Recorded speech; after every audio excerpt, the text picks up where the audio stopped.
थोड़ा सा एकदम से ऐसे लैंग्वेज पढ़ के मेरा दिल धक धक होने लगा। ये इतनी गालियाँ देती हैं मुझे भी तो सच में। हेलो दोस्तों, जय माता दी। उम्मीद है आप लोग अच्छे होंगे। मुझे लगा नहीं था कि मुझे ये वीडियो मैं दोबारा इस टॉपिक पे वीडियो बनाऊंगी, बट अभी मॉर्निंग में मैंने जैसे ही अभी मोबाइल देखा तो एक ऐसा मैसेज पड़ा है जो मतलब एक्सपेक्टेड नहीं था कि ऐसे कैसे कोई मेरे पर्सनल नंबर पे मैसेज कर सकता है। मैंने अपने हस्बैंड को भी अभी तक नहीं बताया है। मुझे कुछ भी समझ में नहीं आ रहा इस समय। आज हमारा नॉर्मल व्लॉग आने वाला था। हमने एक दो वीडियो इन पे बताया क्योंकि मैं अपने दिल की बात रखना चाहती थी कि नेहा, नीतू दी, इन लोगों ने मेरे साथ क्या किया था, मेरा भी दिल दुखाया था। ये लोग किसी की हेल्प नहीं करते, ये मैं बस बताना चाहती थी क्योंकि मैंने किसी को बताया नहीं था। That's it. पर मुझे ये नहीं पता था कि उसके सर्कमस्टेंसेस इतने बुरे हो सकते हैं। मैं इसमें सच में नहीं फंसना चाहती, इन सब चीज़ों में लिटरली नहीं फंसना चाहती। हमें समझ में नहीं आया मैं मालवे जी को भी कैसे बताऊंगी, क्योंकि जो लोग हमें जानते हैं उन्हें पता है कि मैं तो थोड़ी सी, मेरा ऑरा मैं स्ट्रॉन्ग कर रही उतना है भी नहीं, और मेरे हस्बैंड मजाकिया नेचर के हैं, बट फिर भी वो हो सकता है बोलेंगे तुझे क्या ज़रूरत थी इनमें फंसने की। मैं आपको दिखाती हूँ मॉर्निंग में थोड़ा सा एकदम से ऐसे लैंग्वेज पढ़ के मेरा दिल धक धक होने लगा। ये देखिए, अगर आपको दिख रहा हो कि ये वीडियो डिलीट कर, तेरी हिम्मत कैसे हुई, हिंदी में ही लिखा हुआ है ऐसा ऐसा वीडियो। कितने बजे सुबह का, मैं बच्चों में बिजी थी, हमने नाश्ता वाश्ता किया, अभी ये लोग बाहर गए थे, अभी आए हैं, ये लोग बाहर ही बैठे हैं। तो फिर मैंने कॉल भी किया, मैसेज भी छोड़ा, कुछ रिप्लाई नहीं आ रहा है। ट्रू कॉलर पे भी कुछ दिखा नहीं रहा है। मुझे कुछ समझ में नहीं आ रहा है, मेरे को डर भी लग रहा है दोस्तों, क्या करूं।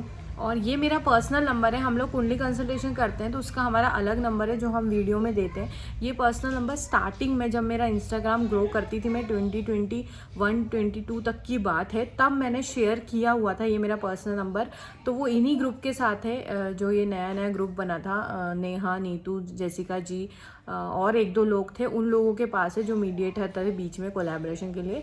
बाकी अब मैं ये नंबर नहीं देती हूँ, तो इंस्टाग्राम के थ्रू ही किसी के पास ये नंबर है तो है।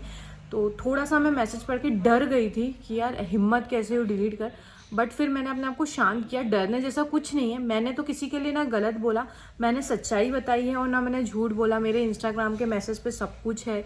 नेहा ने तो ये भी लिखा था आप मुझे अच्छी लगती हैं इसलिए मैं आपसे बात करती हूँ, जो भी है। फिर उनका अहंकार था या जो भी घमंड था जिससे उन्होंने बात नहीं करी, मैंने सिर्फ अपना पॉइंट रखा था। बट इस तरीके से धमकी, या तो उनके फैन होंगे कोई, पर मेरा नंबर किसी फ़ैन के पास नहीं है, उनके किसी फ़ैन को मैंने नंबर नहीं दिया है। और मेरे एज सच कोई दुश्मन नहीं है, बट हाँ, पुरानी सोसाइटी में जहाँ हम रहते थे वहाँ because of being a YouTuber कुछ लोग हमें पसंद नहीं करते थे। उनके पास हमारा नंबर हो सकता है डराने के लिए क्या हो, but to be very honest एकदम से देख के लगा था। बट अभी मैं रिलैक्स हूँ। डर वाली कोई बात नहीं है, कोई क्या ही करेगा। मैं डर का कौन सा है जो झूठ बोलता है। मैंने कोई झूठ नहीं बोला, मैंने किसी का घर नहीं तोड़ा, मैंने किसी को गाली नहीं, मैंने सिर्फ अपना पॉइंट ऑफ व्यू रखा। और ज़माना ही है कि अपनी बात कहने का सबको हक है, चाहे आप कमेंट में कहो या वीडियो के थ्रू कहो, कह सकते हो। और मैं भी सच में बताना चाहती थी कि ये लोग अच्छे दिखते हैं, मतलब सीधे, ऐसा नहीं कि बड़े बड़े क्रिएटर को धोखा देते, सीधे साधे हम जैसे छोटे क्रिएटर या सीधे साधे लोगों को भी ये बुरी तरीके से ट्रीट करते हैं।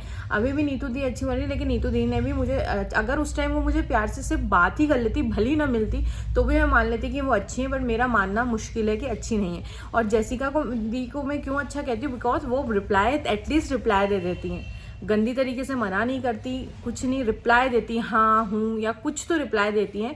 तो और हम लोग क्योंकि एस्ट्रोलॉजी से जुड़े हैं और अपनी एनर्जी को पॉजिटिव करने, ऑरा स्ट्रॉन्ग करने में बिलीव करने लगे हैं, तो हमें अब ये समझ में आता है कि कौन अच्छा है, हमारी इंट्यूशन पावर बढ़ने लगी है। तो आई एम ब्लेस्ड कि मैंने जब सरिता जी और जेसिका जी इनका अगेंस्ट में ये लोग थे, तो मैंने इन लोगों को सही माना था। मैं बहुत इन्वॉल्व नहीं होती, बट हाँ, अगर आप मेरा इंस्टाग्राम देखोगे तो मैं इन दोनों को ज़रूर फॉलो करती हूँ। और जब इन लोगों की कॉन्ट्रोवर्सी हुई थी तो मुझे ये लोग दोनों सही लगते थे as compare to other people, क्योंकि दूसरों से मुझे अच्छी वाइब नहीं आ रही थी। घमंड की वाइब तो आने लगी थी, नेहा से पहले नहीं आती थी लेकिन धीरे धीरे आने लगी थी, तो मैं इन लोगों को फॉलो अप नहीं करती थी। तो अल्टीमेटली यही हुआ कि अब सबको पता चल गया कि जेसिका जी सही थी, सरिता जी सही थी, और ये इतना बड़ा गेम खेलती थी। बट दोस्तों, कितना बड़ा कलयुग है, कितना ईजी है लोगों को फेक बनाना, यार बेवकूफ़ बनाना।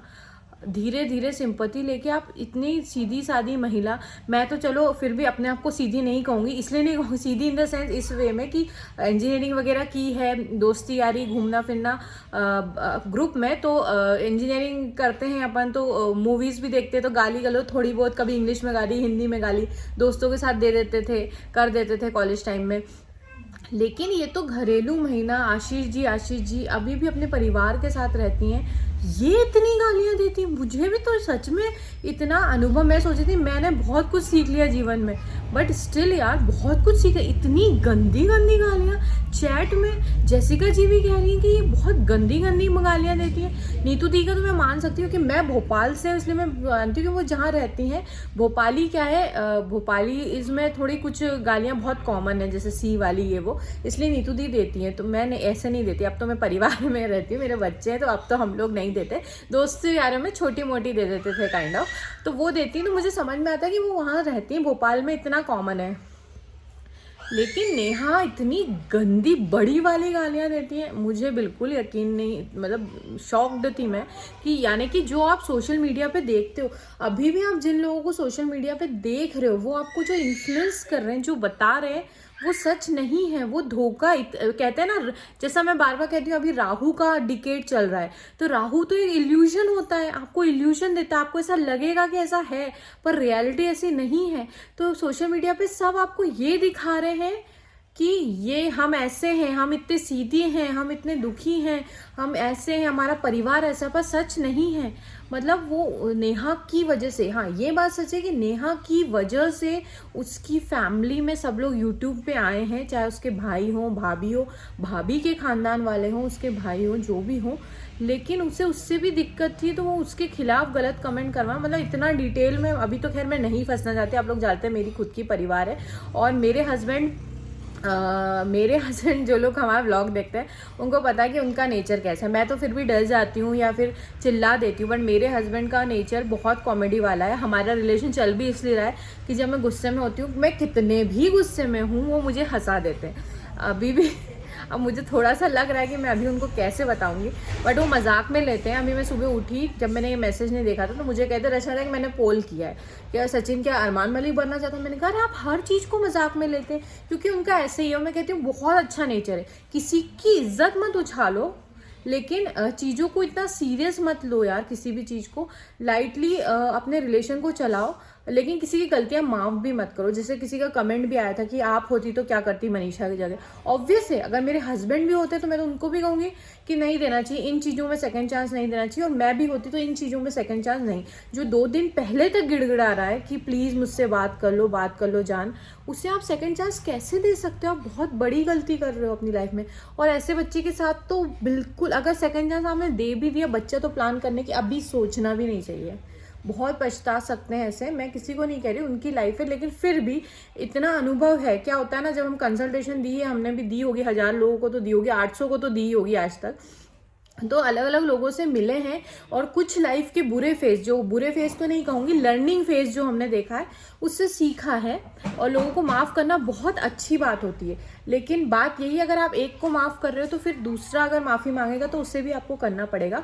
और इस जन्म को, कर्मों को हमारे पुराने जन्म के कर्म मान के छोड़ देना चाहिए। ऐसे सोशल मीडिया पे धज्जियाँ उड़ाने के फेवर में मैं कभी भी नहीं होती। अब मैं पता करती हूँ ये कहाँ से मैसेज आया, कोशिश करती हूँ मालवी जी को बताने की, क्या रिजल्ट निकलेगा मुझे भी नहीं पता। अगर दोबारा मैसेज ऐसा कुछ आता है तो क्या मैं कहीं और कॉल करूं, क्रिएटर को कॉल करूं, क्या करूं, मुझे भी नहीं पता, क्योंकि ये मेरा पर्सनल नंबर है, इसलिए मुझे थोड़ा सा टेंशन हुआ। एस्ट्रोलॉजी वाला होता तो वो तो हम यहाँ देते हैं, कोई भी कॉल कर सकते। ठीक है, देखते हैं। बाकी इन चीज़ों को फिर भी मैं अपने ऑरा में ऐड नहीं करना चाहूँगी, रिमूव ही करूँगी। और मैं उम्मीद करती हूँ अब इस टॉपिक पे या इससे रिलेटेड बात नहीं करें, अपने ऊपर क्यों नेगेटिविटी लाना। बट हाँ, अगर कुछ होता है तो बताना भी ज़रूरी है। जैसा मुझे लगता है कि जेसिका के साथ जो पहले किया था इनने, या औरों के साथ किया होगा, औरों ने बताने की कोशिश भी की होगी, हालांकि लोगों ने नहीं माना होगा, पर बता देना चाहिए टाइम से। तो किसी को देवी नहीं बनाया जाता। सच में जो आयरन लेडी का टाइटल मिला था, देवी, लोग पैर छूते थे यार, पैर छूने लगे थे, उसको भगवान मानने लगे थे। ऐसे कैसे हम किसी को भी भगवान का दर्जा देते यार?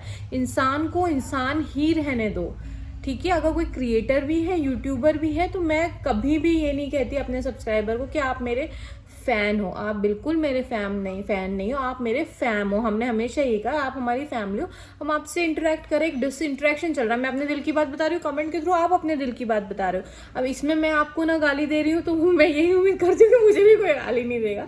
वाली चीज़ें होती है, दोनों साइड से चलती है, हर चीज़ दोनों हर साइड से चलती है। जिस तरह शादी दोनों साइड से चलती है, कोई भी रिलेशन दोनों साइड से चलता है, एक के भरोसे रिलेशन नहीं चलना चाहिए। और अगर आप लोग देखते हैं सचिन मनीषा का ब्लॉग, तो मैं तो अभी भी यही कहूँगी मनीषा बहुत इमेच्योर है, उसको सोच समझ के डिसीजन लेना चाहिए। That's it. मुझे घर के काम भी करना है और ख़ुद को थोड़ा सा शांत भी करना है, मालवीय जी से बात भी करनी है। चलिए इस वीडियो को यहीं एंड करते हैं। अगर आपको कुछ हो, कहीं आपने ऐसा देखा हो कि कहीं और भी इस तरीके से धमकी दी है या मैसेज किसी को गए हैं, तो प्लीज़ कमेंट करके बताया था। आई डोंट नो, देखती हूँ 1-2 बार और कॉल करके। अपना ध्यान रखिएगा। जय माता दी।